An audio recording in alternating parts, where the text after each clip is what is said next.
1919년 3월 1일 106년 전 그날 우리 할머니, 할아버지들이 맨손으로 거리에 나섰습니다. 총도 없이 칼도 없이 오직 목소리 하나로요.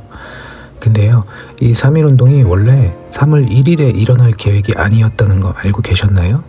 때는 1910년 대한제국이 일본에 강제 병합됩니다. 그 뒤로 9년 일본은 군대와 경찰을 앞세워 무단 통치를 했습니다. 언론 폐쇄, 종교 탄압, 독립운동가 검거. 숨도 못 쉬는 시대였죠.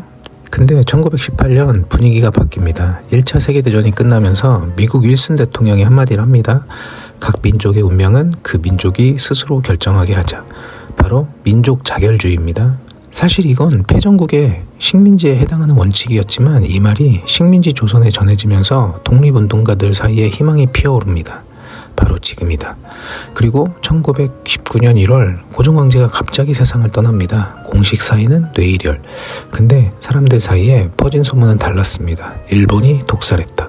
이 소문이 퍼지면서 온 나라의 분노가 폭발 지점까지 치솟습니다. 여기에 하나 더. 1919년 2월 8일 일본 도쿄에서 조선 유학생들이 독립선언을 발표합니다. 바로 28 독립선언이죠. 국내 지도자들은 확신해요. 우리도 해야 한다. 사실 거사일은 3월 3일이었습니다. 고종 황제의 장례식 날. 사람들이 전국에서 서울로 몰려드는 날이니까 그날이 최적이라고 봤던 거죠. 근데 바뀝니다. 이유가 있어요. 천도교 쪽에서 장례식 날 시위를 하면 전 황제에 대한 불경이라는 의견이 나왔고, 기독교 쪽에서는 3월 2일은 일요일이니 피하자라는 의견이 나옵니다. 그래서 3월 1일 토요일로 확정. 날짜는 정해졌는데 인쇄 과정에서 아찔한 순간이 있었습니다. 독립선언서를 인쇄하던 보성사에서 밤중에 인쇄기 돌아가는 소리를 듣고 형사 신승희가 들이닥칩니다. 보성사 사장 이종필이 필사적으로 설득하고 천도교 측에서 마련한 거금을 쥐어줘서 간신히 위기를 넣습니다.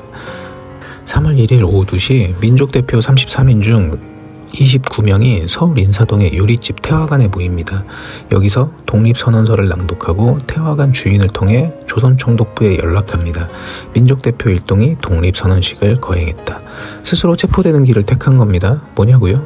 유혈 충돌을 막기 위해서였습니다. 민족대표들이 체포되는 동안 탑골공원에서는 학생과 시민들이 모여 독립선언서를 낭독하고 태극기를 흔들며 거리로 쏟아져 나옵니다. 대한독립만세. 그 함성은 서울을 넘어 평양, 원산, 의주, 선천으로 퍼져나갔죠. 3.1운동은 크게 3단계로 전개됩니다. 1단계는 점화, 3월 1일 서울과 평양 등 주요 도시에서 시작했고요. 2단계는 확산, 3월 10일 이후 경상도, 전라도, 강원도, 충청도까지 교사, 학생, 지식인들이 선언서를 지방에 전파합니다. 3단계는 농촌, 시골 장날을 이용한 만세 시위가 1919년 한 해 내내 계속됩니다. 숫자를 보면 놀라워요. 집회 횟수는 1542회, 참여 인원은 박은식 선생의 기록으로는 200만 명 이상. 당시 조선 인구가 약 1678만 명 중 조선총독부 기록으로도 106만 명이 참여했습니다. 평화로운 만세 시위에 일본은 총칼로 답했죠. 사망자는 7,509명, 부상자는 15,850명, 구속자는 45,306명. 이건 독립운동가 박은식 선생이 한국 독립운동 지열사에 기록한 숫자입니다. 조선총독부요, 사망자 553명이라고 발표했습니다. 7,509명을 553명으로 축소한 거죠. 1919년 4월 15일 화성 제합리. 일본군이 마을 주민들을 교회에 가둔 뒤 총격을 가하고 증거를 인멸하기 위해 불을 질렀습니다. 제합리와 인근 고주리에서 29명이 학살당했죠. 충남, 천안, 병천, 아원의 장터에서는 유관순이 만세 시위를 주도하다 체포되어 서대문 형무소에서 고문을 받다 순국합니다. 그렇다면 3.1운동은 실패했을까요? 당장 독립을 이루지는 못했습니다. 하지만 1919년 4월 11일 중국 상하이에서 대한민국 임시정부가 수립됩니다. 3.1운동이 없었다면 임시정부도 없었겠죠.